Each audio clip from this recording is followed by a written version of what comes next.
नमस्ते, प्रणाम। क्या जगदेव, क्या हाल है? अरे आप लोग को जिस फिल्म का बहुत दिनों से इंतजार हो रहा था भाई, उसका रिलीजिंग डेट आ चुका है। हाँ, मैं रंग दे बसंती फिल्म का बात कर रहा हूँ भाई। अपने ट्रेंडिंग स्टार खेसारी भैया का बहुत ही ज़बरदस्त फिल्म, बहुत ही बड़ा बजट का फिल्म रिलीज होने को आ चुका है भाई। आप लोग ट्रेलर भी देख चुके होंगे। इस फिल्म का ट्रेलर रिलीज कर दिया गया है। आप लोग अब तक इस फिल्म का ट्रेलर नहीं देखे हैं तो एक बार ज़रूर देखिएगा, लेकिन मैं आप लोग को जो बता रहा हूँ वो ध्यान से सुनिएगा भाई। जो खेसारी भैया का ये फिल्म आ रहा है रंग दे बसंती, इसका टीजर रिलीज होते ही यूट्यूब पर ब्लास्ट हो गया भाई। अभी इस टीजर पर मात्र 3 दिन हुआ 5 मिलियन व्यू आ चुका है और रिव्यू भी अच्छा मिल रहा है भाई। जो खेसारी भैया का ये फिल्म आ रहा है, इस फिल्म में खेसारी भैया का डबल रोल है भाई। हाँ, खेसारी भैया ने इस फिल्म में डबल रोल किए हैं और खेसारी भैया का ये फिल्म पैन इंडिया रिलीज होने वाली है। पूरे इंडिया में ये फिल्म 22 मार्च को, मैं आप लोग को बता दूं कि 22 मार्च को ये फिल्म पूरे इंडिया में रिलीज होने वाली है भाई।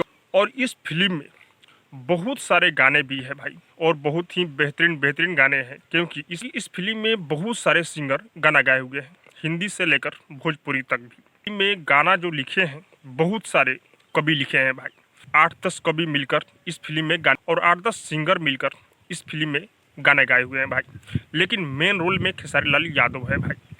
और हाँ, हमको तो लग रहा है कि खेसारी भैया का जितना अब तक फिल्म आया है सबसे बेहतरीन ये फिल्म होने वाला है। क्योंकि टीजर देखने के बाद, इस फिल्म का ट्रेलर देखने के बाद पता चल जाता है कि फिल्म कैसा है। बहुत ही ज़बरदस्त फिल्म है भाई। आप लोग जिस फिल्म का इंतज़ार कर रहे थे बहुत दिनों से, ये फिल्म शूट हो चुका है, कंप्लीट हो चुका है, और होली के शुभ अवसर पर अपने सरकार ट्रेंडिंग स्टार खेसारी भैया का ये फिल्म रिलीज होने वाला है। और ये नहीं कि ये बिहार और यूपी झारखंड में, पूरा ऑल इंडिया में ये फिल्म रिलीज होने वाला है। पैन इंडिया ये फिल्म रिलीज होगी भाई। क्योंकि इस फिल्म में जितना बजट लगाया गया है, पहली बार भोजपुरी इंडस्ट्री में इतनी बड़ी बजट का कोई फिल्म बन रहा है, वो भी खेसारी लाल यादव। तो आप लोग कुछ दिन का वेट कीजिए, और जैसे ही यह फिल्म रिलीज हो आप लोग इस फिल्म के ऊपर ढेर सारा प्यार बरसाइए। क्योंकि ये फिल्म जितना ही ज़्यादा कमाई करेगी, फिर से ऐसा फिल्म बनेगा भाई। तो इस फिल्म में बहुत सारा पैसा लगाया गया है। आप लोग इस फिल्म को एक बार ज़रूर देखिएगा, और खेसारी भैया पर ऐसे ही प्यार से बरसाते रहिएगा। और गाना भी इसमें झकाझकास है भाई। तो आप लोग को क्या लग रहा है कमेंट में जरूर बताइएगा। और हाँ, अब तक मेरे चैनल को सब्सक्राइब नहीं किए हैं तो सब्सक्राइब कीजिए, लाइक कीजिए, शेयर कीजिए, क्योंकि मैं भोजपुरी का अपडेट आप लोगों तक पहुँचाता रहता हूँ।